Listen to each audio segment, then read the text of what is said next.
Yeah, I'll write that. Okay, great. I think she knows where it is. All right, everybody. Well, welcome. Thank you for stepping up into this role as the flag football coach at your school. We are always in need of coaches, so I'm going to present some information on behalf of the district.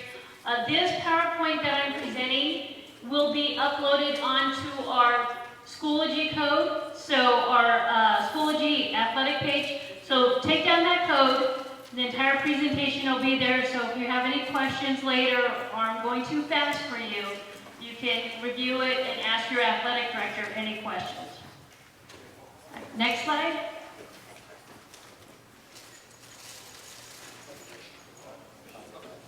All right, important dates. Some of the important dates for you guys for fall is eligibility. We're currently going off of the fall, the spring 20-week grading period grades, plus anything they took during the summer. Now this includes your incoming 8th graders. Your incoming 8th graders don't need to have a 2.0, but they did need to have to pass 20 semester credits. So if they had 4 Ds and 2 Fs, they would qualify, and their profile analysis would show them eligible. But for the upper grades, they need to have a 2.0 GPA, have taken 20 semester credits, and have done everything else. So need a 2.0 for the other requirements.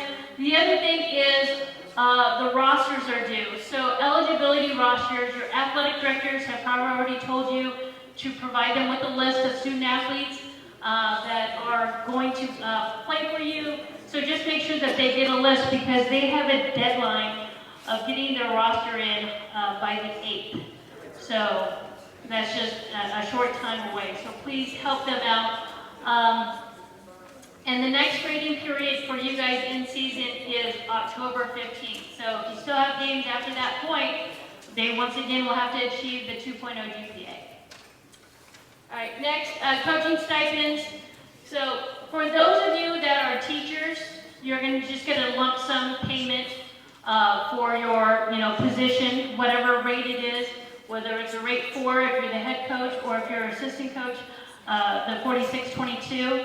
If you are working another position at the school, you're only authorized to work how many hours listed below per day. So if you're a 6-hour aide, then you're eligible to receive another 2 hours a day, and hopefully the SAA will keep paying you until the end of the season until you get paid your total stipend amount.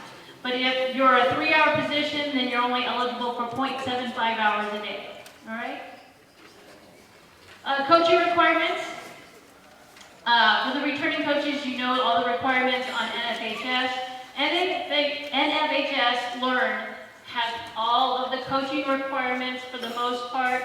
Your concussion, your heat and hydration, sudden cardiac arrest.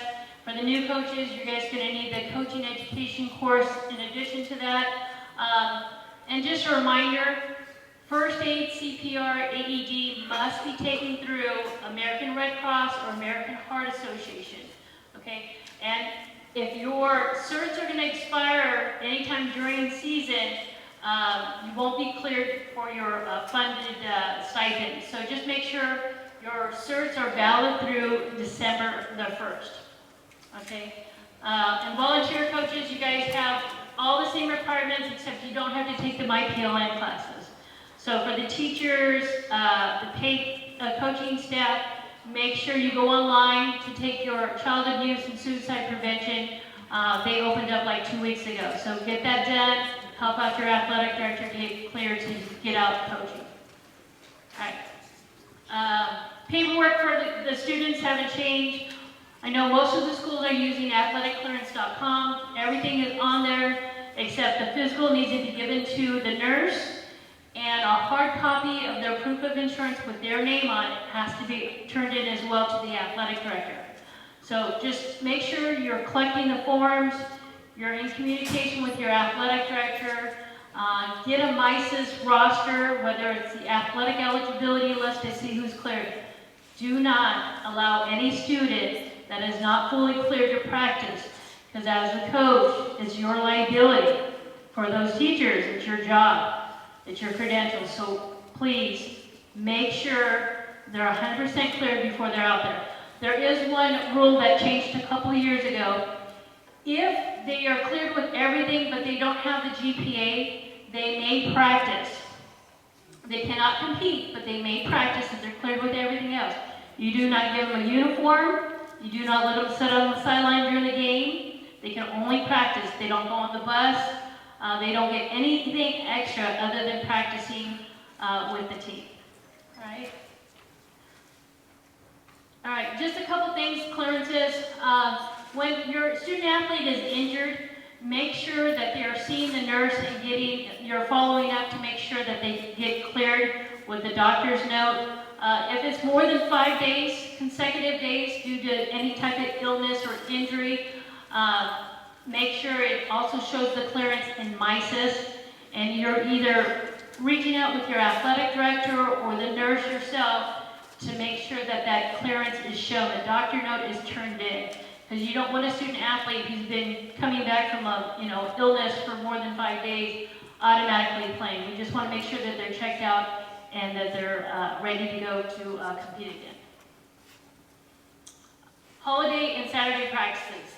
So anytime during shutdown days we're not allowed to practice, I don't think that impacts your season for flag football. But you will have like the Labor Day holiday, Saturday.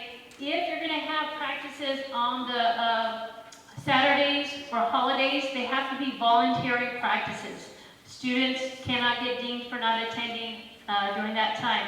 But you as the coach, make sure you get permission from the administrator that you're on campus during Saturdays and or holidays, okay?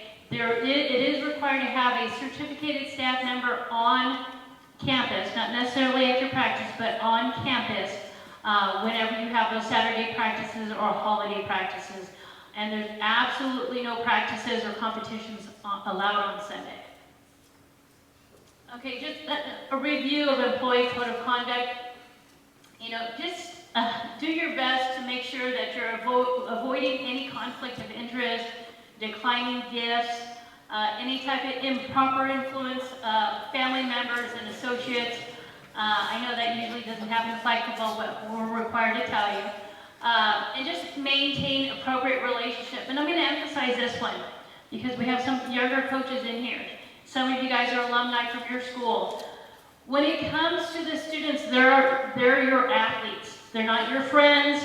You're not driving them in your car, going out to eat. If it's a team meeting or a team event where everybody is invited and you're meeting up with them, that's fine. But don't get in the habit of hanging out with a few students after hours. Do not share your personal cell phone number with anybody on the team. Make sure you're using a platform, whether you've developed a Schoology page specifically for your team or another one of the athletic platforms where you're showcasing your team with photos, standings, buying tickets, all that stuff. But please, there's too many apps out there today that you can use, and don't share your number, because we've had coaches get released from their positions due to sharing things one-on-one with students, and we don't want that. All right, next, out-of-season activities. When you're out of season, there's free permits for you guys to have. You just got to show your proof of NFHS insurance and work with your athletic director so they can submit a permit application. And this is when it's for your students on your team only, not outside groups. You're not running clinics or anything like that, but you're running practices and activities with your team. And then what it is we still hold you to 18 hours per week maximum. And you're going to fill out that form. It goes to our Beyond the Bell staff and our coordinator in the office to approve it. Just make sure this is occurring when you're out of season. Private auto. So when you have your in-season tournaments, review the bulletin for private auto use. It's 5310, and it has forms on there. So if your admin approves that you're doing a tournament down the road at another high school and the parents are driving, or you guys are arranging it, there is forms for the students to fill out on that bulletin. Just make sure that the students know they're not allowed to drive other students, even if they're over 18. They can drive themselves, but they fill out the form. If a parent is taking them, they're going to fill out a care and custody control form, stating the parent stating they are taking their child to and from the tournament games. Okay, but just review that bulletin, and any questions, just make sure you speak with your athletic director, because those forms do need to be uploaded up to the field trip platform and getting approval from your region operations. Athletic fundraising, okay. Any athletic fundraising that you're doing on site, admin approval, financial manager has to fill out a form. Don't start any fundraising or requiring fundraising from your athletes without getting approval. Once you do get approval, just make sure that you follow the rest of the guidelines. There's a form for the student athletes to get signed out by their parent to say that they have their permission to participate in the fundraiser. That's one of them. And just most of the profits are going to be split 50-50 with ASB, unless it's 100% off campus, just with your teams and your families, like if you're doing a shaky night, stuff like that. So for those of you, I coached before too, I didn't like to share with ASB, so I found ways to do things off campus with my team and their families to make sure that everything went into the trust account. But just make sure nothing is going into your personal Zelle, Venmo, Cash App. Don't do anything like that. It all has to go through the school ASB account. All right. Okay, so CIF, especially last year, CIF State came out with a lot of acclimatization policies.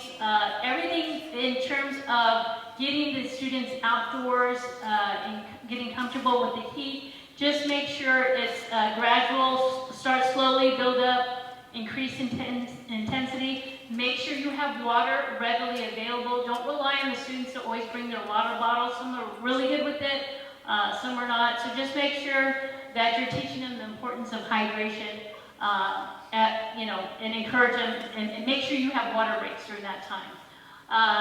And sometimes you're going to have to modify your practices due to the heat, especially for those out in the valley. You guys, some of those days are going to get really hot, so just make sure that you're planning around the heat, okay?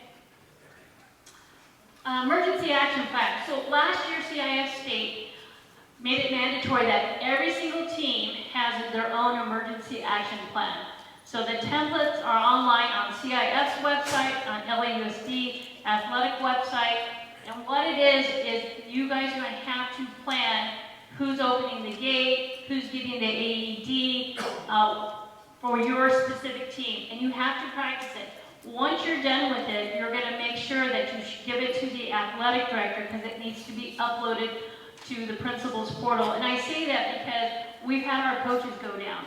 It's great that you know the emergency action plan, but you need to share it with the team, and you need to make sure that they understand it. So if something goes down, some of you guys are practicing at parks. Sometimes we have shootings in the area. They need to know where to go during a lockdown, because the events that you're going to plan for are not going to be during the school day on campus all the time. All right, so if you need any assistance, that's our district athletics number. We have a very small staff. Once again, my name is Dawn Zitko. That's my email address, so if you have any other questions, please feel free to reach out and just do a really good job of communicating with your athletic director and asking questions, because they have this information. But it's my pleasure to speak with you guys today, and have a great season. All right.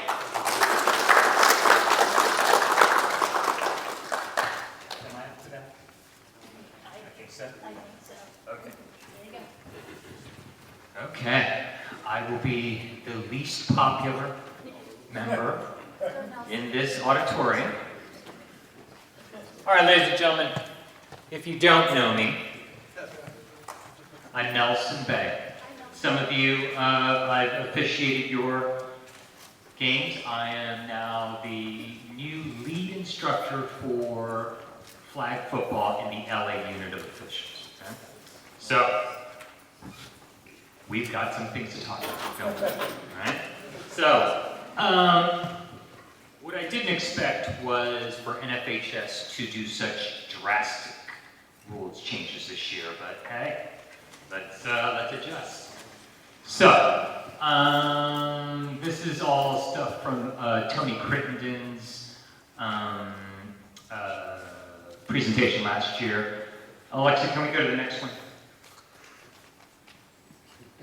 Tony, TC, is our assigner. Here's his, unfortunately we had one of our officials suddenly pass away a couple weeks ago. He has to go to the viewing. But here's some things he wanted me to specifically tell you guys. A, email him your entire schedule. Last year, apparently there's a glitch in the system in terms of when you load up games, especially those triple headers, right? Where, I'm just gonna throw Cleveland hosts 3 teams. The problem here is the system and Arbiter are not set up for 3 teams to go to one home site. Because it just, until flag football arrived, that just never happened. So please, email him your entire schedule. And that includes scrimmages, okay? Because here's the deal. You guys as coaches, okay, you're working with your teams, you guys have summer practice. I've got to find work for our officials because we've got to see some of these new rules in action. And based on some of the things I saw at the Wilmington tournament 2 weeks ago, the Marshall tournament last week, we are all of us are going to have to adjust. Do you want the league commissioners to send the email so they won't be overwhelmed by many? Tony wants to be overwhelmed. He specifically told me, tell all the coaches, I want to be emailed your entire schedule. Because then he can upload the games into Arbiter and start assigning. And as an official, I have requests from officials saying, Nelson, I need to work a scrimmage. So put your scrimmages in there. If I'm just going to throw out, if Marshall and Eagle Rock decide to have a preseason scrimmage, we're going to come out and work it for free. Because I need to not only have Zooms with our officials, but I also need to instruct them on the field. Because already I've seen some things where I'm like, oh, this is going to be a problem. Okay? So email him your entire schedule. Also, obviously there's going to be situations during the season where you're like, dang it, the officials screwed this up. Send feedback. Good, bad, indifferent. Email Tony. If I'm you, it behooves you to also send video. Okay? So all these games I've found, the NFHS network, it's shocking how many games are on the NFHS network. So please find that particular clip, send it to them, right? And because ultimately it's a teaching tool for us. Then I can go on the Zoom and say, guys, this is what happened in the game between Panorama and Van Nuys. All right, let's learn from this, right? Feedback, it's crucial. Good, bad, different. Even if it's to say, hey, we had this young official, first year on our sideline, she was outstanding. She communicated with us, blah, blah, blah, blah. She was great. Send that, right? Because then we can put that official out on the field in another contest the next day. What else? Yes, I covered scrimmages, please. Yes, we've got week 0 on August 15th. Am I correct? So, obviously, you guys are going to be scrimmaging somebody in the next 2 weeks and 1 day, 2 days. Please get that info into us because case in point, last year, out of 130 or 40 officials in LA, 56 were able to do flag football. Okay? This year on my first Zoom, I expected what? 50, 60 officials to go on. 109 came on my Zoom. They're ready. They get that this is going to be massive and huge.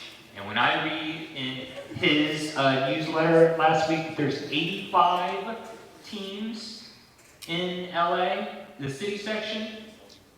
We only have 71 boys football teams.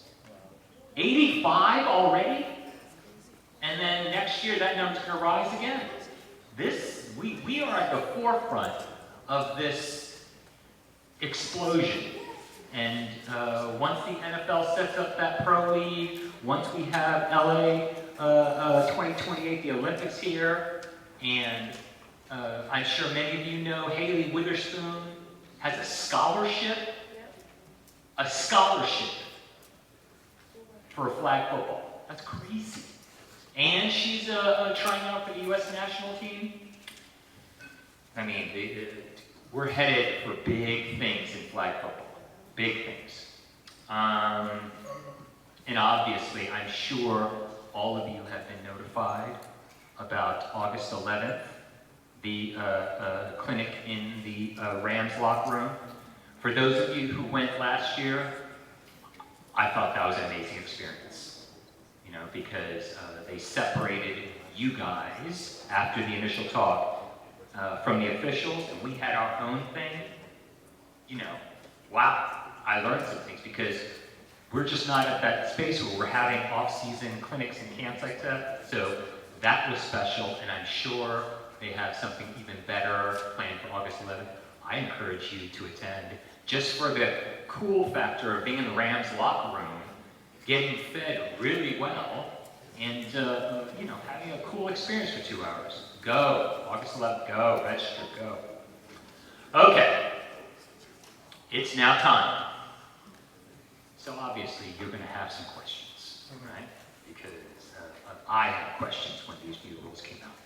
Alexa, can we hit that, the PowerPoint that's titled June 24th? Do you have that one? That's the one before we get here, because they're going to start screaming at me once I start showing video. So we're going to get to this at the end. Is there another one that I sent to Vicky this morning? The title is June 24th. No problem.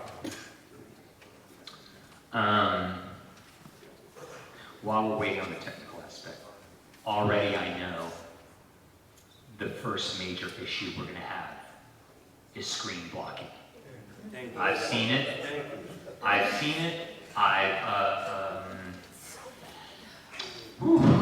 We're going to have some adjustments come the beginning of the season especially. And so I'm going to give you insight on how I'm going to instruct our officials to do this. And then I'm going to give you something where I'm going to request from you about how I would love for you to teach your players, especially the pass rushers and your blockers, okay? Because all the instructors had a Zoom a month ago with the state rules interpreter, and she made it clear how she wants things called. Okay, perfect. Rule changes. This will be about 14 slides long, and then we're going to go to a second set, which is going to describe this is what we're no longer going to do. Okay? So, first rule change. All defensive players, you're going to be 1 yard away from the ball. Okay? So, obviously, in the previous 2 seasons, we had those pass rushers 7 yards back, gone. 1 yard. So let's say we start on the 14-yard line, okay? All defensive players who are going to crowd that line of scrimmage, make sure they're on the 15. Make sure they're a yard away from the ball. I don't care if you put 7 defenders up on the line. Make sure they're 1 yard away. Because after I chop ready for play, and before she snaps the ball, anyone comes in on that 1 yard, boom, flag. Encroaching against the defense, 5 yards. Repeat the down, okay? 1 yard away, okay? Now, obviously, in the first 2 seasons of flag football, what did we not have? Yes. Coaches, go find a soccer player, right? Because crazy things are going to happen this year because we're going to have punting. Here we go, 4th down.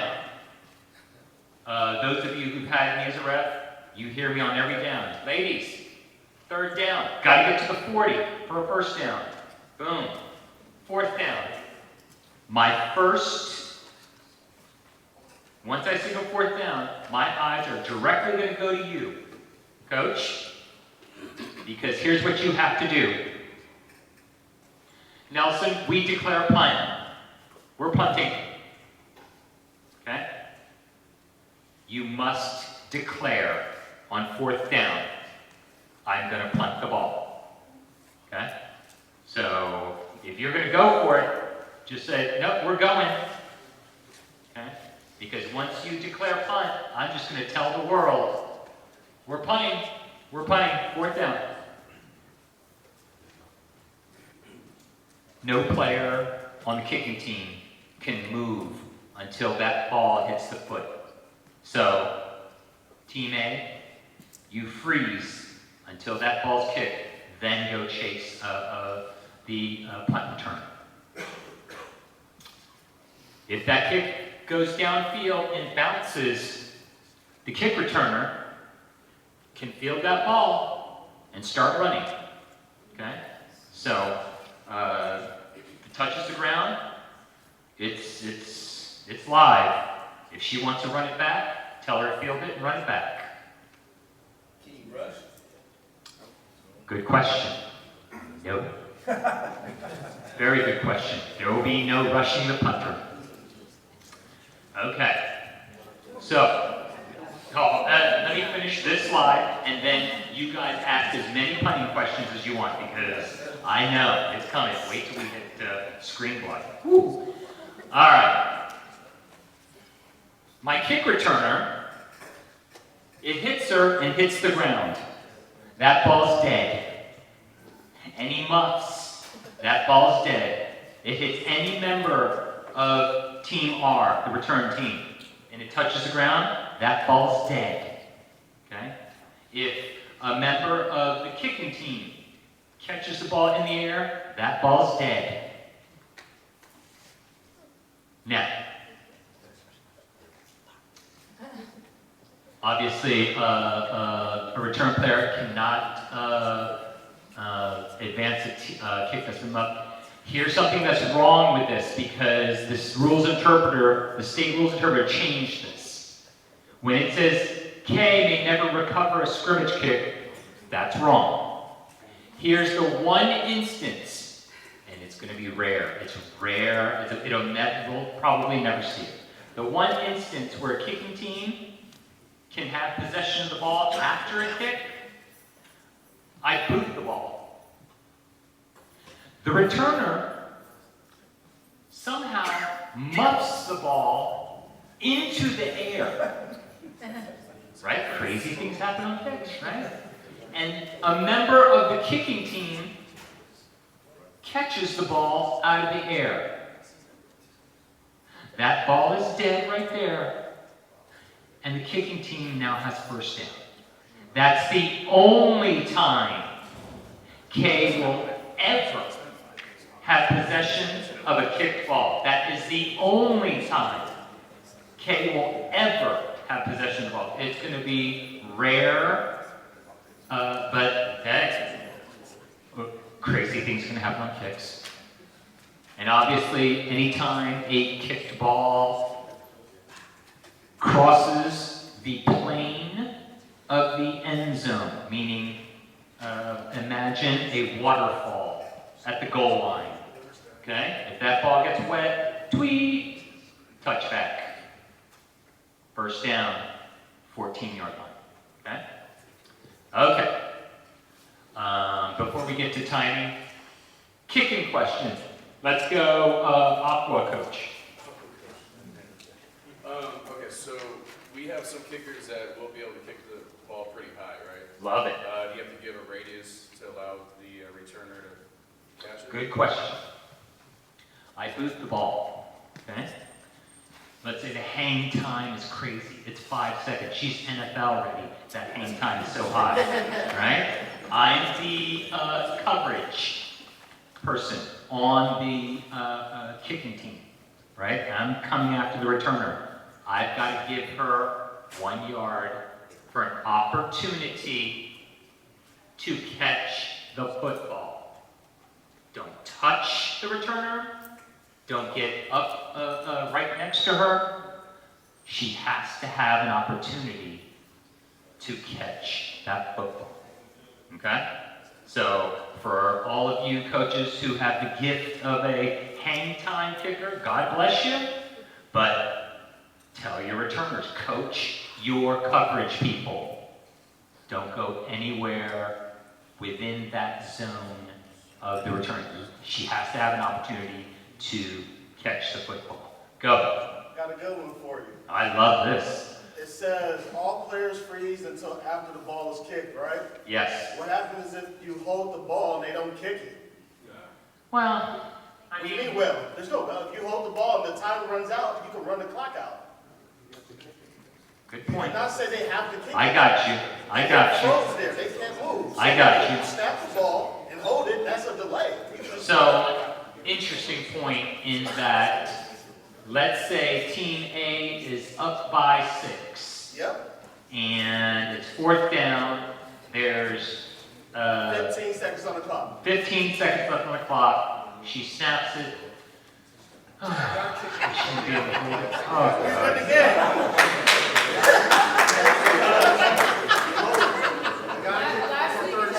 That's crazy. Okay. All right.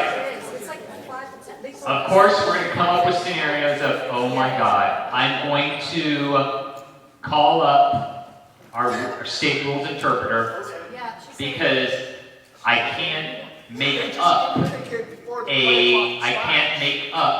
a shot clock for the punt. Hey, you told me to ask you questions. I'm sorry. No, it's all good. I love the scenario where, oh my God, what do we do? So let me table that, and I'm going to come back to you because obviously that's an unfair advantage. Let's go red shirt. Before the play clock expires, does the kicker needs to kick in before the clock expires? Coach, let me have this question first before I. Does the punter kick from the line of scrimmage, or do they have to be like 5-7 yards back? There's no distance, right? But she must receive a snap. So whether you want to put her 5, 4, whatever, right? Just make sure she's not across the neutral zone or in the neutral zone. Get that snap, punt the ball. All right? Green. How many returners can we have in the back? 7. The idea of defensive positioning, that's on you. Rush 7, put 7 back. Don't care, right? Yes, sir. Green jacket. So the thing that you said about the ball bouncing off of one of the returners and other team getting it, who does that apply for on the returning team? Is it only the person in the back? Is it everybody on the returning team, or do they have to be? If the ball doesn't hit the ground and it hits any member of the return team and somehow pops in the air, So if someone's lined up in that 1 yard rush zone and we kick the ball hard off their shoulder and bounce back in and get it, or it just kicks off of the first person? so what's the radius, or like, does it have to be, because I know with tackle, it like has Right. to be a certain distance. Yeah, what if they do it on accident, kick it off one of my girl's face, boom, and So- then back. And she's only 3 yards in front of the kicker, 5 yards away. But you got good field, you got a good field. It's a good question because crazy shit's gonna happen on scrimmage. It's gonna happen in boys football. We are always taught crazy stuff's gonna happen. Okay. Good question. I think if it hits off a defensive player who's not in the neutral zone, and somehow that ball is still beyond the neutral zone and never touches the ground, and K somehow fields that ball, first down play. Now here's a caveat to that. Before I answer the next question, any ball that does not cross that 1 yard neutral zone, any kicked ball is dead once it lands either on the ground or on a player, and B will have the football. From where the ball lands? From wherever that ball landed. Okay. Okay? So, if that thing does not make it, and we will have some punts that go straight up in the air, right? And then come back down and never cross the neutral zone, that ball's dead wherever it lands. Back. For the whole, when you're kicking the ball and dividing out stuff, doesn't the 7-second play clock still applies? The play clock only applies to the snap. So, when I chop, my 25-second clock goes on. Once that ball snaps, there's no delay. Assuming that play clock didn't run out. Okay? Yes? When we're kicking, if the punter drops the ball, That ball's dead. First down the other way. Right. It's a muffed snap. Hits the ground. Tell her not to drop the ball. Please. Yes. If that happens in the end zone, if they drop the kick, okay, sorry, thank you. Blue shirt. You white hat. Shh. I gotta hear these questions too, because this is as much for me as it is for you. So the official rule to hike the ball to the quarterback or to the kicker is 2 yards, or for kicking purposes, can we just hand them the ball off the, from the snap? I don't care how the snap goes, whether Well, I'm it's. saying the rules, for hiking is the person needs to be 2 yards away. Listen, For kicking purposes. I certainly understand that in the spirit of the rule, we have the receiver to snap 2 yards, the snapper 1 yard. Listen, just get the snap to the kicker. I'm not going to be out there with a tape measure, right? Or you go with the handoff. Snap. If you're saying, here's the snapper, and she literally, in one continuous motion, Yeah. hands the ball to the punter, fine. There will be no, I'm going to pick the ball up and then hand it to her. No. It's got to be a snap. Whether it's through the legs or off the side, one continuous motion on the snap, okay? Yes? I'm assuming the punter can move as well? Yeah, the punter can move. Okay. Like let's say she's a rugby kicker because she grew up in Australia. Fine, but please, let's be reasonable. I don't need her running from sideline to sideline after she kicks the ball, okay? Let's get that kick away, okay? We all know it's 4th down, she can kick the ball. Go. So the quarterback has 7 seconds to get rid of the ball, but the punter has the same. There is, good question. Hold that thought, because Chad, that no longer exists. Yes, backwards baseball cap. No, I'm sorry, I thought it was backwards. You, go ahead. Is it like in college where the return team, if the kicks go over you, you can't move as a returner? Because in college, the way that it's done, when it's punted, if it goes over you, that return team can't move. I can't imagine a scenario where the return team can't move. So if it go and get it, they can't move from where they're lined up. Return team can move wherever it wants to. Okay. As soon as the ball is snapped, pre-snap, whatever. We're not going to even bother worrying about, just don't go in the neutral zone. That's your only restriction. Don't go in the neutral zone. If you want them running wind sprints, have at it. We don't care. Okay? Yes, sir. Can the return team block or screen block? There will be no blocking of, I see. What you mean is, can the return team screen block after she feels the ball? Can we hold that until I get to screen blocking? Because, oh God, everyone's going to raise their hand. Yes? It says all players will freeze until after the ball is kicked. So does everyone have to freeze until that ball is kicked? Offensive K players. Yes, we're going to do.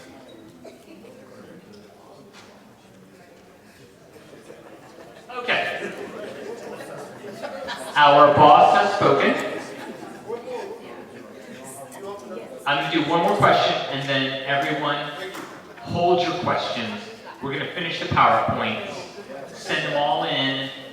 We're going to answer them in mass so that everyone has the information, okay? Because otherwise, we're here till tomorrow, okay? And I know some of you have families you need to get home to, okay? So, touchback, come up. Alexa, can we go to, okay, no more 2 halves, we're going 4 quarters. You keep that in mind when I perform the coin toss.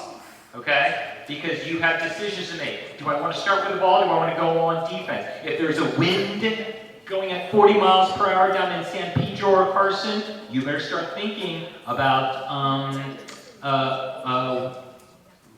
where you want the ball, in which direction you want to go in the 3rd quarter. Okay? So keep this in mind. We're going to flip the coin.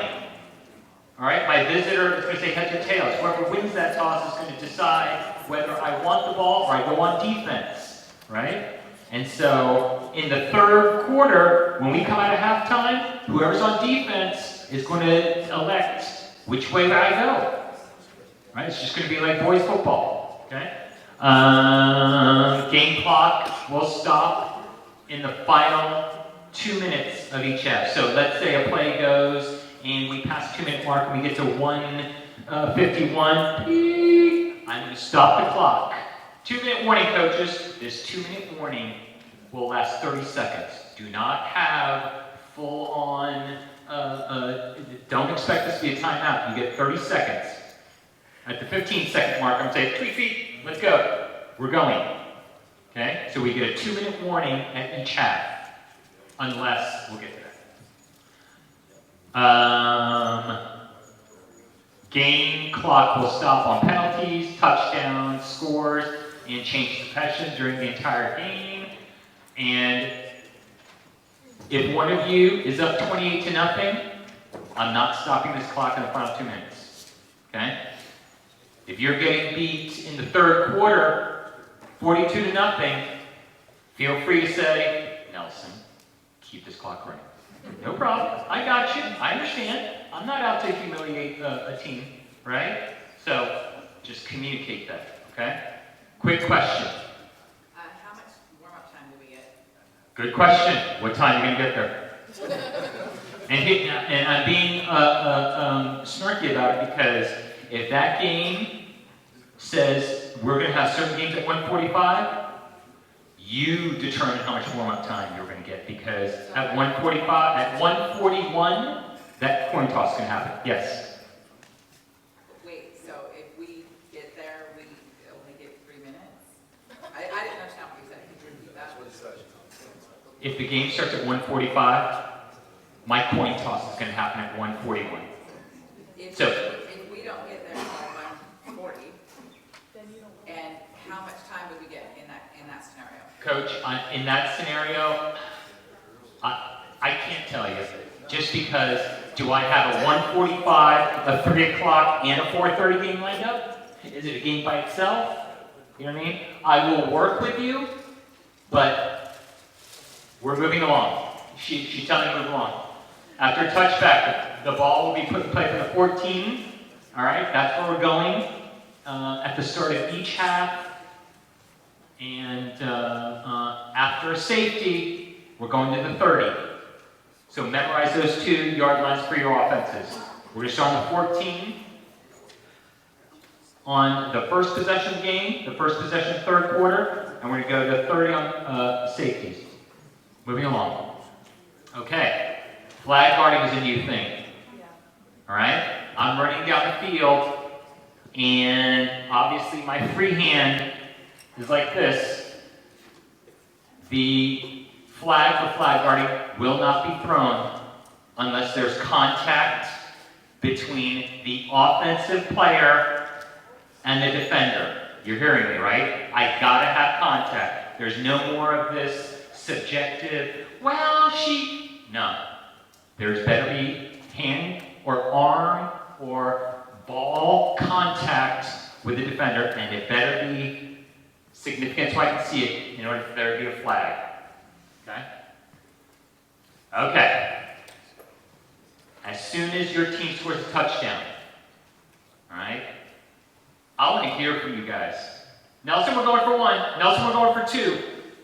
Otherwise, I'm putting you on the 3-yard line if I don't hear from you.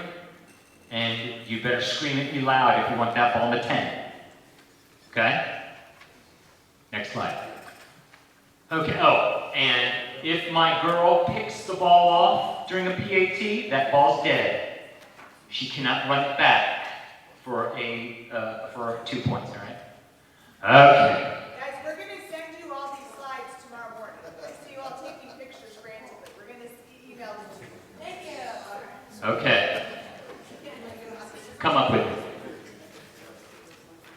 it. This is going to be the bane of our existence for the beginning of this season. Because here's what I'm seeing in the past 2 tournaments. I'm going this way. I'm the offensive player, okay? I'm going to be a blocker. My quarterback has dropped back. I am the blocker. He's going to be the pass rusher. Boom! I'm seeing this over and over, okay? And how's this? The foul is on the defense, on the defender, okay? So, please teach your pass rushers. Go around this screen blocker. Go around her. Don't go through her, okay?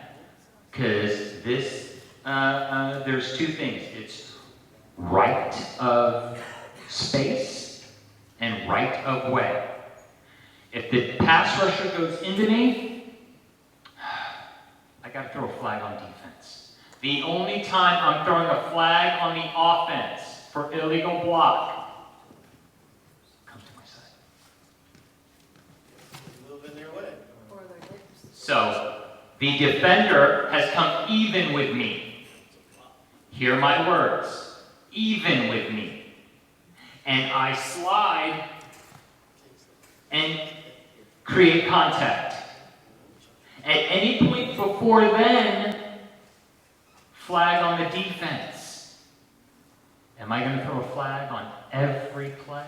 No, but you're going to hear me tell those pass rushers, right? Number 30, go around the blocker. Go around the blocker. Okay?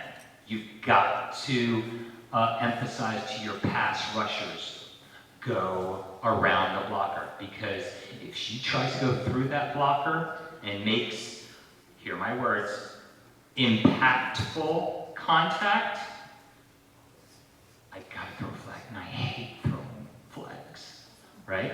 So please tell your pass rushers. Now, that's for just pass rushers and offensive line play. Next play is I catch the football. I'm running downfield, right? My screen blockers, what do we used to tell them? Freeze! No. If they want to run along with her, so be it, right? the defender is going to have to go around the screen blockers to pull a flag. Right? That's what the National Federation wants. That's what the National Federation is going to get. So, having said that, if that blocker changes any sort of direction in any way to initiate contact, guess what? I'm going to tell our officials to throw a flag on the offense. So, if you want to go downfield as a screen blocker, please tell them they can run alongside. They cannot change direction to initiate contact. If the defender, you're the ball carrier, your teammate is running alongside you, I'm the defender and I'm trying to get your flag, and I make contact with this person that's running alongside, no flag? No flag. Unless you knock her down. Julie, Are we following the state book one? you've seen a state book. Yeah. Okay, I have. They presented it and they said that the blocker cannot move forward. If contact is made, Yeah. and your blocker's moving forward on the Yeah. offensive team, then it would be a penalty on the offense. Yeah. Okay. However, backwards is fine. So I tell you what, hold that thought, and then I think based on what I'm about to show in video, will help address that point. Okay? So, screen blocking is going to be new for you guys and for us. We're going to be making judgment calls out there. Let's, I think by mid-season we'll all be on the same page, but just know, the way I'm instructing the officials are, again, she wants me to hold these questions, email them in. So let's do the best we can on screen blocking, okay? Next slide. Okay.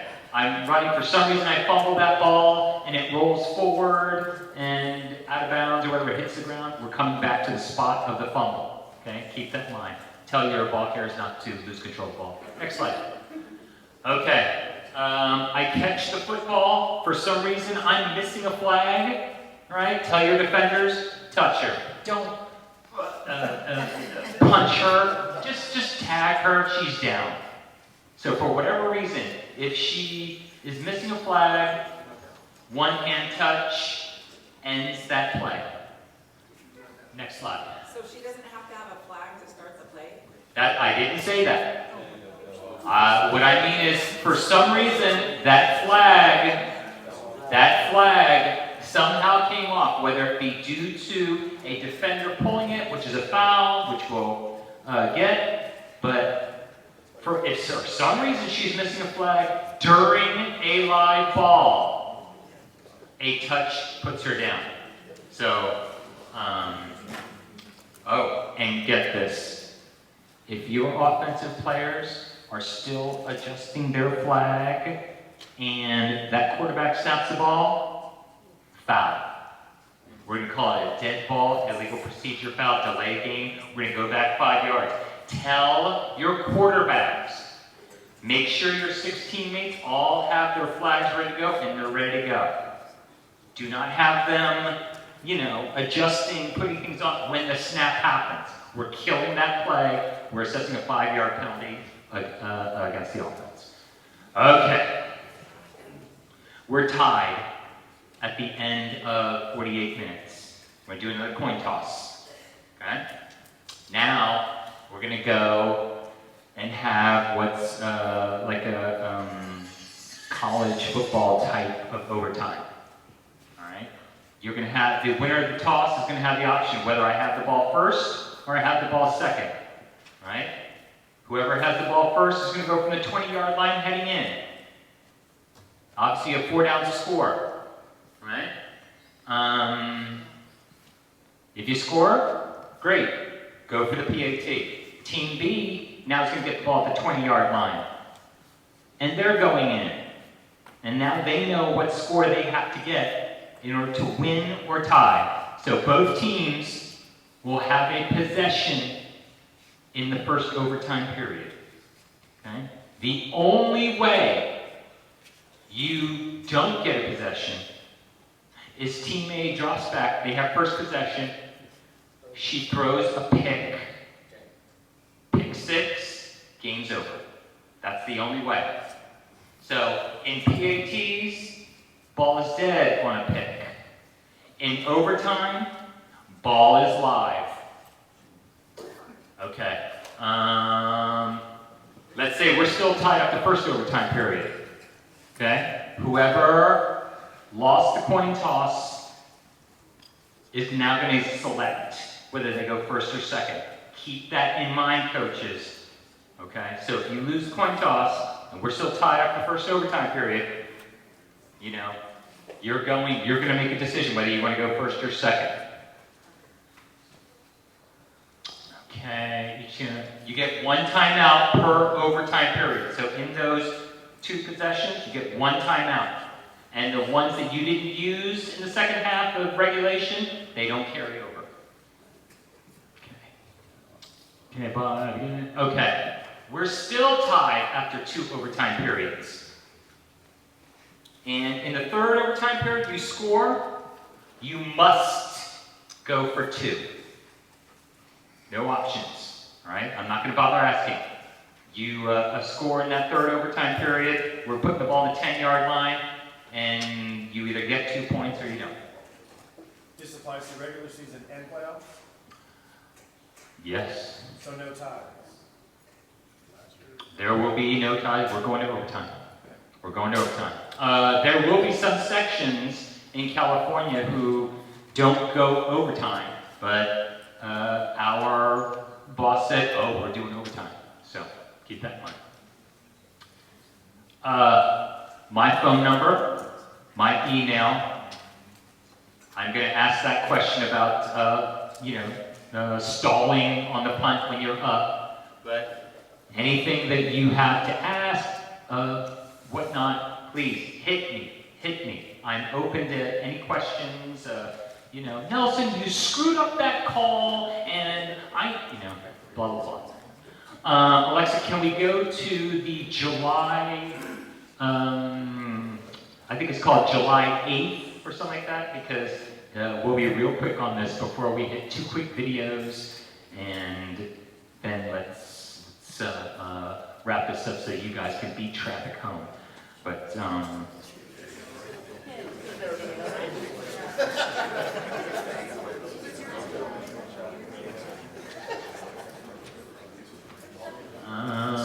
is there a 781? Yeah, that's a 625. If they're, while they're hunting for that, I'm just going to give it to you verbally, and we're going to send this to you anyway, and we're going to let me beat the. Hey Nelson, can I ask you one question? Please do. So, in order not to be defenseless as a blocker, can you block Yes, this? I encourage that. You can. I saw one team do this in pass protection. Yeah, that is open. Because if she's out there using her hands, as the pass rush is coming by, foul in the offense. I encourage you here or here, right? Teach them. Don't use your hands on blocking because thank you, Alexa. We're no longer going to use the following. That's actually a video GIF. This is gone, right? Remember how we used to count 7 for the passer to throw the ball? Gone. Next. The 5-yard no-run zone. For all of you who are sick of hearing me say, Marisol, you're in a no-run zone. Alina, you're in a no-run.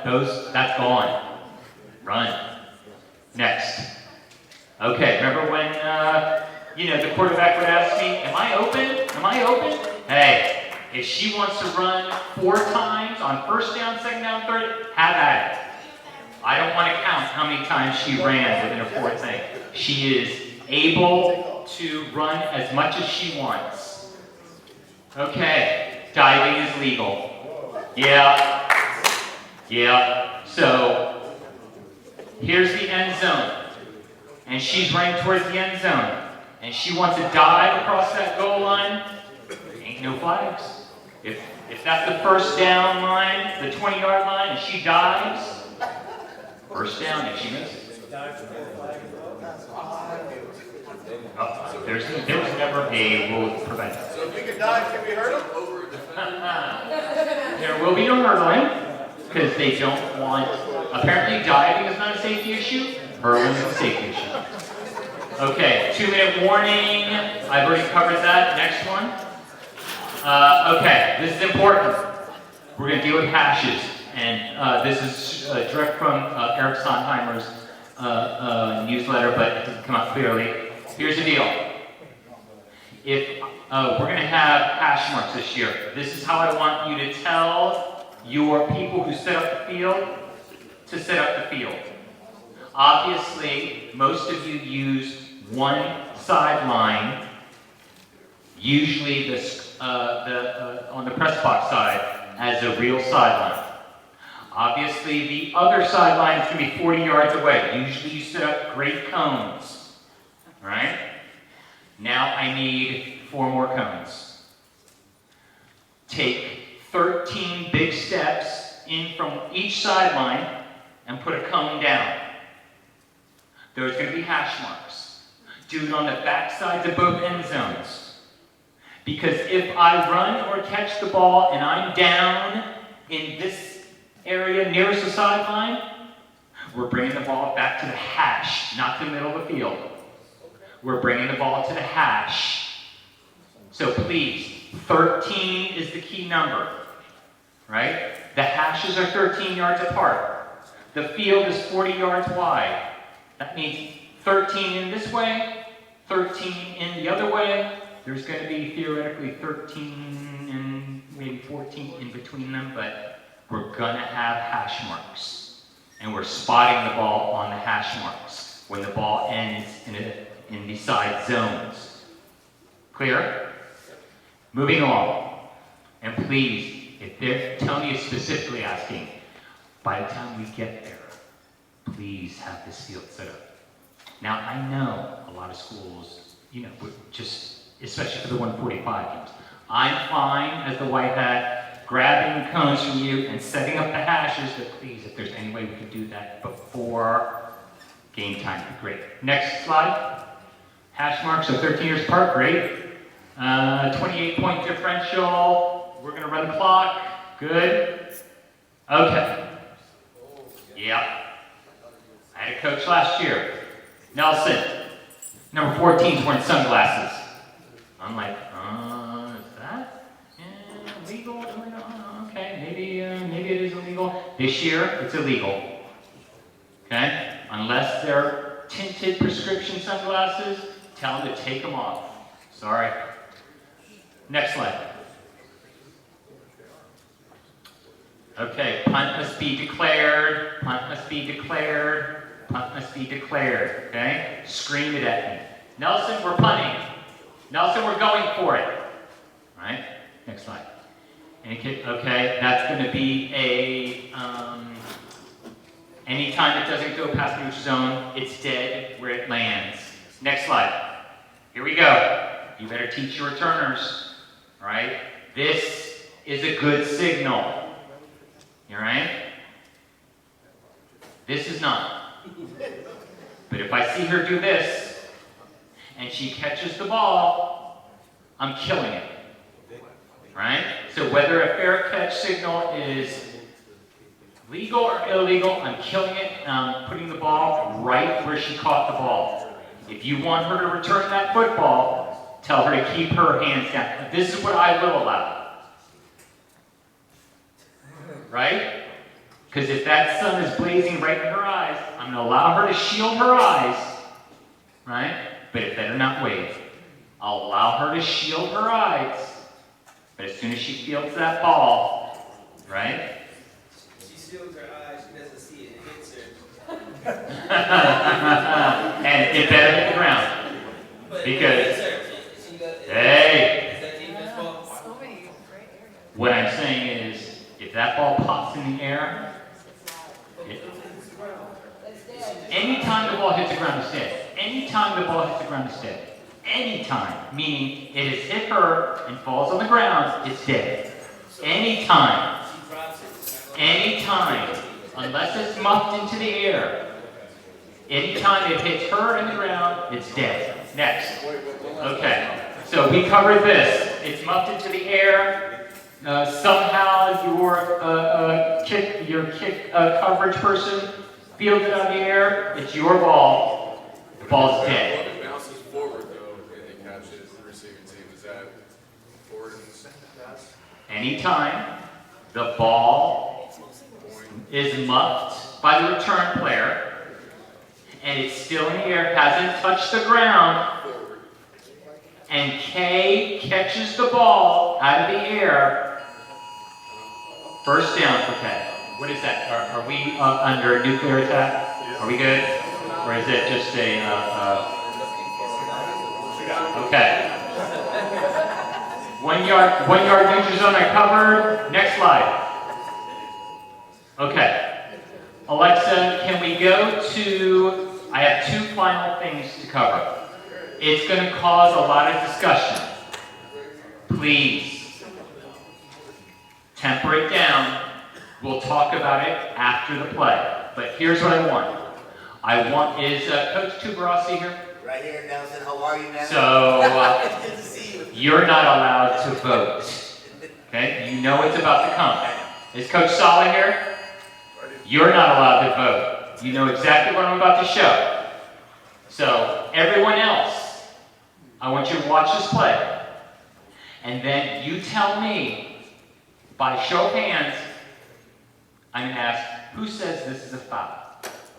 And then you put your hands down. My God, can we catch this child or catch this? Okay. And then I'm going to ask, who says not a foul? And then I'm going to explain how the officials are going to rule. All right? How I'm going to teach the officials. Okay? Alexa, please hit play. Watch number. You know what? I tell you what. We'll save this. I tell you what. Watch number 28. The snap is illegal already. Center, right there. Watch. Oh, that's the reaction I wanted. Okay, shut that off, Alexa. Stop it. Pause it. Pause it. By show of hands, how many say foul? I'm not showing to you again. This is live. This is how I had to see it. This is how the officials had to see it. Okay, all of you say foul. Hands down. I'm not going to say. I'm just saying, we do a foul. By show of hands. I don't want to hear it. By show of hands, how many say no foul, no flag? Oh, I'm surprised. Okay. Coach in the come up on stage. All right. Here's how and this is going to make Coach Tuberossi very mad. So here's how I'm going to explain this. Our officials didn't throw a flag on this. Okay. This is, I believe, the winning touchdown in overtime.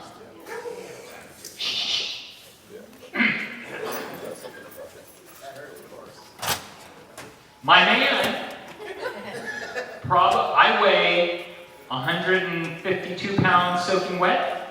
I'm guessing my man outweighs it. My man catches the football. He is headed to the speaker. He needs to score the touchdown. I'm the defender. Hear me. If I'm coming up, boom, and there's collision. Hold it. Hold it. Come back one more time. Now, let me change this up. Go to the end zone towards me. I'm right in front of it. Boom! In either situation, physics is going to determine I'm hitting the ground, he's heading towards the end zone. Fair? It's a rule, it's a law of physics. Here's where I'm going to teach the officials. because I believe this was ruled no foul, and I'm sorry, Coach Chibrossi, I support that call. Here's why. Hear me out. If I am not directly in front of her, okay? And, because if I'm directly in front of her, she's got to run me over. Foul on the offense. Okay? If I'm coming from any other angle, and we meet, he and I meet, and I'm coming at full speed, he's coming at full speed because he wants to score, I want to stop her. And we collide as I try and pull that flag. Obviously, I'm going down. If I make a legitimate attempt to pull that flag and there's contact, unless she runs me over, no, I don't want to see hands because I got another play to show you. I'm just telling you right now, the only way I'm throwing a flag on the offense, hear me out, because you better teach this to your ball carriers. The only way I'm throwing a flag is if directly I'm in front, she runs me over, or she changes direction to initiate contact. She's running, she sees me chasing, and I lower my shoulder into her, foul on the offense. If she's coming from the side, and I change my angle and throw my shoulder into her, foul on the offense. Otherwise, physics. Okay? All right? I'm sorry. It's, you know. Okay. I've covered that. I'm going to send this clip out so that you guys can look at this. Next clip, please. Okay. On the ensuing PAT after the game-scoring touchdown, Alina drops back. Boom. Stop it.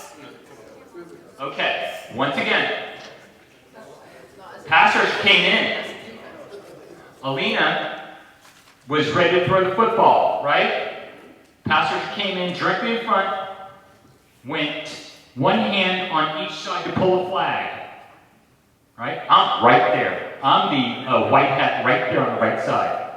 I didn't throw a flag. Pass rusher was not, pass rusher was legitimately going for a flag. Okay? Last year, no foul. Guess what?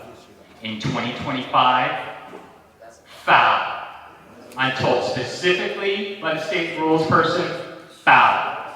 Teach your pass rushers. Emphasize your pass rushers. Get to the side of the quarterback. Do not come straight up with both hands ready to pull a flag on each side. Because if she knocks the quarterback down, I'm throwing a flag for roughing the passer. Well, what if the arm comes forward and you're on the side trying to pull the flag and the arm comes forward? We've always had penalties thrown against the defense on that. Well, again, I'm hearing you, and I'm just going to tell you how I'm going to instruct the quarterbacks. Whether that happens in the past, I'm telling you how I'm going to instruct the officials. Okay? If the pass rusher comes to the side of the quarterback and legitimately attempts to pull the flag, and they're just having contact, the quarterback's down, incidental contact. Even if the arm comes forward. Well, I don't know what that means, whether the arm comes forward or not is irrelevant to if she makes a legitimate attempt from the side to pull the flag, there's contact, quarterback goes down, there's no foul. If she comes straight up, directly in front, and tries to pull one hand on each hip, and there's contact, the quarterback goes down, flag. That's how I'm going to teach the officials, okay? 2 quick questions, and then Vicky wants us out of here. White shirt.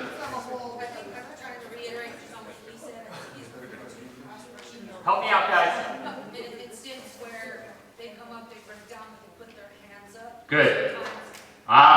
So Any sort of contact on the throwing arm even on the follow-through after the ball has been released, I'm throwing a flag roughing the passer.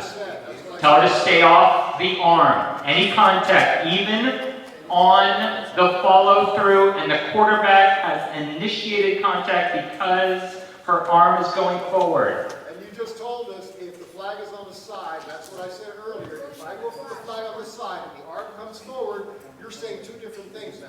You're saying the arm comes forward. And here's how I'm not saying two different things, okay? In the first instance, they're going for a flag. They're down low. They're down by the hips. In this instance, their arms are up. So two different scenarios, apples and oranges. I'm going for the flag on the side, the arm comes forward, there's going to be contact. How do you not see that? There's going to be contact. If she's going for the flag and I'm throwing the ball, We're gonna stay respectful. that's okay. That's okay. I'm expecting these arguments during season. Listen, if there's contact with the arm, and this is, she went down because the contact was down low. Okay, you want me to wrap this up, don't you? No, I'll tell you what we're gonna do. Let us go over our. All right, so we're gonna go over our section of it very quickly. Then we're going to open up for questions. So have your questions written down very articulately, very nicely. Let's give Nelson a pause. He'll come back and he'll answer your questions for you. And then those that are not interested in the questions don't have to hear them. How about that? Fair enough? Okay. We're trying to do. All right. I neglected to introduce myself at the beginning. I'm sorry. My name is Vicki Lagos. I'm the commissioner of the CIF LA City section. Alexa is in the back. She handles all transfers and she usually does the transfer slides. I will be doing those because she's back there and it's going to keep rolling if that's okay with you. All right. So you have an agenda. Again, everything that you've seen today up here slide-wise, the LAUSD, our slide deck, Nelson's slide deck, we will all email to you. I apologize, it will probably have to come in 3 emails because those of you, especially at LAUSD schools, they won't be able to read too big. Maybe 4, just so you know. Here's the QR code once again. This is how you're getting credit for being here and how I will know who to send everything to tomorrow. If you do not get anything by 4 o'clock tomorrow, that means, I know you'll find this hard to believe, you may have typed your email incorrectly. So you'll let me know, and then we'll go from there. We talked, okay, calendar and important dates. So, hold on, where are we? You're going to see that the first allowable contest is August 15th. A few of you already have contests scheduled for that day. If your schedule, you have not seen your schedule, or if you go into CIF home campus and there's not a schedule there, you need to go see your athletic director immediately and find out where it is. You need to input that schedule. It should read over to max preps when you put it in. I can't say it's always 100%, so check both. And it is imperative that you keep your scores updated. It is extremely hard, and we'll get into playoffs once we get there, but it is extremely hard for us to do our job and to seed accordingly if the scores are not in there. And if you have someone in your league that's not doing it, help us out. Yell at them. Get it done. We'll go back one time, Alexa. Sorry, that's 5 days of practice prior to participation in a contest for fall sports. Not 10. 10 is tackle. Today it's 5 for all other fall sports. That's your acclimatization period. You are 18 hours of contact a week. A contest counts as 3 hours against that allotted time. I realize it's not a 3-hour game, but that's just the way to have it. Your last contest, October 31st. If you play on the 30th or the 31st, as soon as that game ends, put that score in. And your seeding date will be on November 1st. 5 p.m. is very late. You'll probably get it before that because we're going to do flag first, and then we go to tackle. So it should be earlier, but we just want to give ourselves a little buffer in case anything happens. All right. There's our website. We have an emphasis on sportsmanship. We're going to go into new bylaws in a moment. We will discuss about sportsmanship, social media concerns. With social media as well, Kim Boardingham in our office is overseeing all social media right now. Anytime you do a post, tag us in it. send her your link. If you have a handle for your team, she's great at promoting, etc. So go ahead and send that to her. But make sure that you are not commenting rude things to other teams. You laugh, but it happens. Make sure your kids aren't telling them they're going to kill somebody in the next game. We had that last year in tackle, and the little darling had to sit out a few games because you realized you could use that kind of language. Requirements for participation in out-of-season practice. Some of you have been practicing all spring and summer. Great, you guys are getting ahead of the game, but there's rules, and I know Dawn discussed those. Administrative issues, it's a season of sport.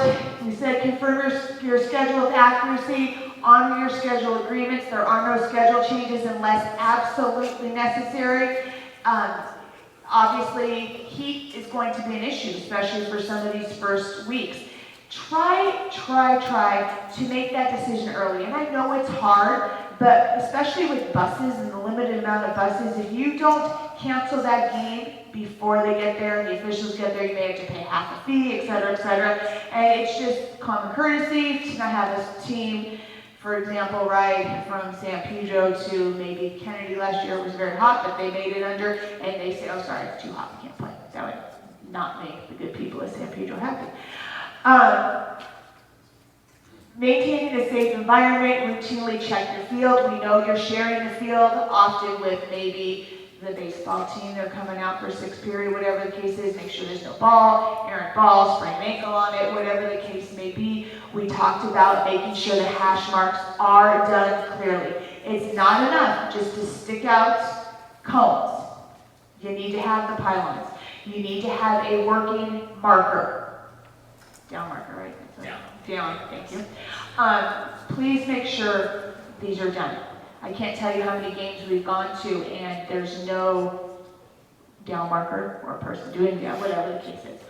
If there's a problem, obviously you have procedures at your school to do that. Communicate with your students and their parents your standards and expectations. It is not okay for the parents to come in at halftime in your huddle and say, you're not throwing the ball at my child. But the parent, you'd be surprised. I'm sure some of you have had the parents come up to you in the middle of the game. You have to let them know ahead of time what is allowed and what is not allowed. Set that expectation. They will meet your expectations, but you have to set it. And you need to be an example. If you're going crazy on the officials, etc., they're going to think it's okay for them to go crazy. You're calm, you're teaching the right way, they're going to follow suit. Coach responsibilities, I know Dawn discussed that. Keep moving. Transfers. The rule of thumb. Anyone who has not been at your school the last 12 consecutive months must have some type of transfer paperwork. Now, obviously, if they're a freshman, they wouldn't need that because they haven't been there 12 months. But let's say they came in the third week of school and they were somewhere else, then they would need that. But everyone else would need that, even if they're only going to play JV. We'll talk about JV in a second. And even if they didn't play last year, you still need to do transfer paperwork. And there's really two avenues of a transfer. It's a 206, which is a valid change of residence. That means the whole family unit, mom, dad, dog, brother, all move from house A to house B. And they cannot go back to house A. If it's going mom to dad, that is not a valid change.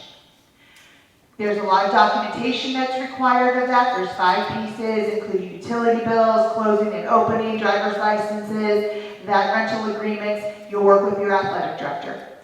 If there's any issues with transfers, please call Alexa or myself in our office. We would rather get it right and answer your questions. Do not think you're bothering us, whatever the case is. Go to your ED first if you can. Sometimes some of them aren't as accommodating as others, but we'll get through it. The 207, there's various forms of 207. A 207 giving you immediate playing time would be if you did not play last year at all. And or if there's a hardship, which we'll go into the hardships in 1 second. But the sit-out period, did I write that down incorrectly? I apologize. The sit-out period would be for students, this is their first transfer, and they they played last year. So they can play your sport on the date of, she wrote down September 26th. Thank you for correcting that. They can practice with you, they just can't participate in any games. Now let's say at their old school they played soccer, but they did not play flag football. They could get a sit-out period in soccer, but they did not participate in flag football and be eligible right away. It's sport specific to what they've done. The hardships, they all require documentation. Let's say the school has ceased to exist. They're past school, obviously they can't go to school, they can't play from, there's no school, so they will get a discontinued program. But we'll need documentation that the school is not there anymore. If it's a divorced parents, change of custody, we need court documentation. If it is a safety issue, it has to be something that specifically happened to that student at school. That you've given the previous school an opportunity to correct. You can't just say, well, they didn't feel safe walking home, and so we took them out. That doesn't work. You need to have documentation. You need to report it to the school, police, the admin, documentation that there was a safety issue there.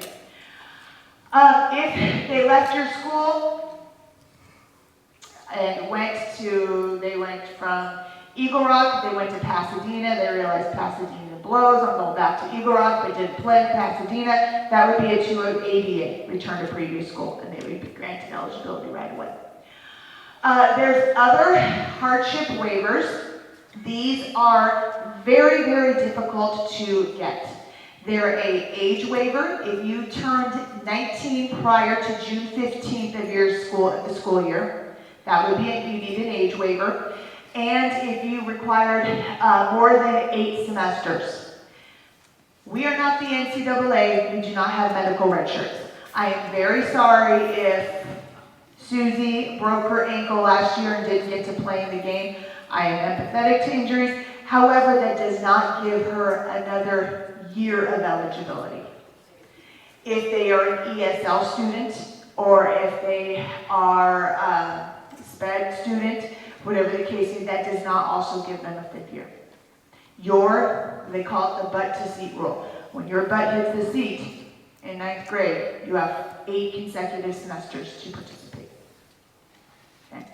And it takes a huge amount of paperwork to get that done. We do have 5'10" athletically motivated transfers. Coaches, coach your kids. If they come in as 9th graders, great, you have 4 years to coach them up. Do not see down the street, they got some good players, I think I can do something with them. I'm going to have them come play with me all spring, and then they're going to transfer in July. If that can be shown, they will not play for up to 48 months. Most likely 24, but it could, 24 months. Maybe 12, but it's probably 24. And that's a 5'10" violation. If you transfer to a school because they've been talked into going there, they've been promised something, whatever the case may be, we do need to be able to document it. But when they leave your school, if you think there is a 5'10" violation, talk to your athletic director and just tell them to put it on there. We'd at least like them to explain themselves, and then we can go from there. Bylaw 202 is accurate information as well. Let's say a transfer student has said they've moved to house B, now they get a 206. They're ready to go. Well, of course, it's right before playoffs. Someone's going to call us and say, yeah, they don't really live there. And we can go back now and say, well, that's falsification. And then you're forfeiting every single game. And the kid's out. Okay. Practice limitations, we discussed 18 hours a week, maximum of 4 hours per day. There are no 2-a-days in our section. Game day counts for 3 hours. If you want to practice on holidays or Saturdays, you need to do with your admin approval. We allow it, but you need to talk with your school. Okay. Game management, you are to maintain orderly sideline, coach's box. Some of those sidelines are crowded. And as flag football has become more popular, and now you have alumni that are going to be coming back to games, the sidelines will get more crowded. They don't need to be. That guideline is for current players and current coaches. We don't need an entourage. So make sure and you don't want to be the officials late, et cetera. Again, make sure your chain crew and everything else is out there, and the AED, obviously, and go over that with our AEDs as well. Here's our new bylaws for this year for flag that pertain to you. Well, no, that's supposed to be there. Thank you. I'm just going to mention it. Okay, new bylaws and change. There is a mandatory roster exchange in flag football this year. Okay, so that will take place during that coin flip. Okay, we needed to know, for people that got ejected, we need to make sure that the officials, et cetera, had the right number, but we also needed it for injury tracking as well. And there was no way to be able to do that without an official roster. And it was just as the infancy of the sport, we just didn't think about it, to be honest with you, so now we put that into place. That was passed by our board. Next, bylaw 503N, it's the revision of the statewide sportsmanship and ejection policy for adults. San Pedro, I don't mean to harp on you today, I apologize. But in that clip, unfortunately, we had some parents that decided to follow the officials out. If the officials wanted to have turned and said, goodbye, goodbye, goodbye, flag, flag, flag, they would have been out a minimum of 3 games if it had been this year. Any adult spectator that gets ejected from a game, it is a 3-game suspension. Coaches, any coach that gets ejected in any game this year, it is a 1, 2, 3 game suspension. Just expect from our office it will be 3.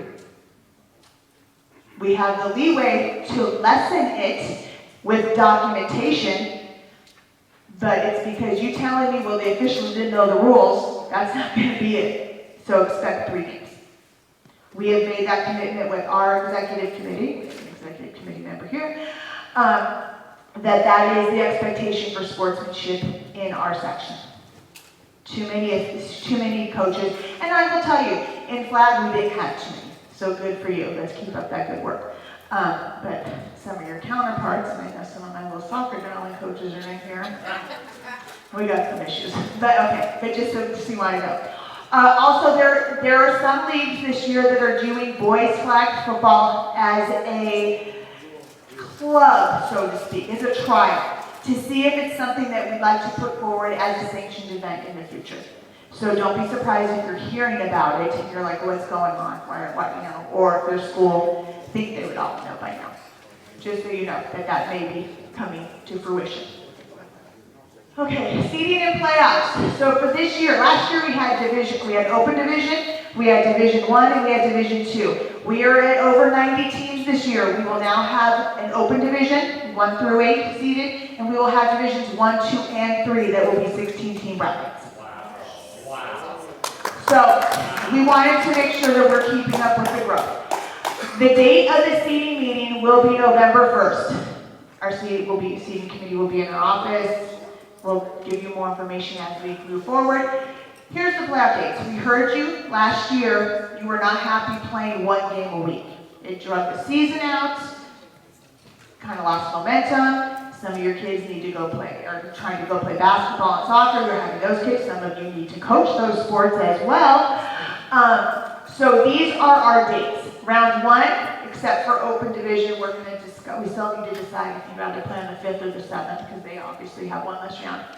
Round 1 will be November 5th. Quarters November 7th. Semis November 12th. Championships November 15th. We are looking for someone to volunteer to be the site for the championships. That day. Yeah. Please remember, we will be at cross country all morning as well. We'll be at Pierce, so just make sure we'll be able to get, if it's far from there, it needs to be a little bit later, and it's 4 games. So if you're interested, let us know. Send us an email. Okay. So that's playoffs. Playoffs, once again, will be, we're working on using formulas for all. So we're trying to work on that going forward. And we would really like to have a football coaches advisory to help us in that discussion. So if anyone is looking forward to helping with that, we'd like to have a flag football coaches advisory just for those interested. If you just shoot me an email, and we'll set that up in the next couple weeks. And my email is vlagos@cif-la.org. I went super fast. I apologize. I know I can talk fast, but what? Oh, I'm sorry. Thank you. So, because it's such great growth, some people are saying we have 40 kids, we have 60 kids. What do we do? What do we do? If you were to have JV games this year, that's fine with us. We don't care. You're not going to be charged. You get charged for your membership dues by teams that, you know, we're not going to charge you for that this year. All you need to do is talk to Tony, and he will give you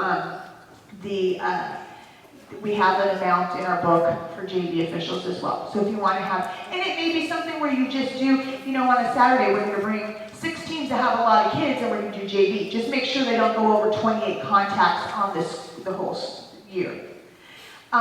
Next year, we are going to be making it an official level. So just so you know that's where we are. It was a little, I mean, I think there's a lot of interest and enough where we could have sustained it this year, but we just didn't. Yeah, so that's where we are. Would that be a separate coaching staff as well? That would be a district issue. They are trying to do that from my understanding. Yeah, so we're looking to add 2 more positions next year if it gets approved by the board for the budget, but we are looking to support it as well. Awesome. So maybe send encouraging pictures of all of your kids to your board members, etc. That'd be great. Okay. August 11th, there is another rules thing. We've sent that out to you guys all at SoFi. I know Don will be there, I will be there, Nelson will be there, and they'll answer a lot of your questions as well. We are done. If you have a question, I'm going to leave Nelson up here. I'm going to give him the mic for those of you who'd like to talk to him. Thank you all. We're very excited for another year.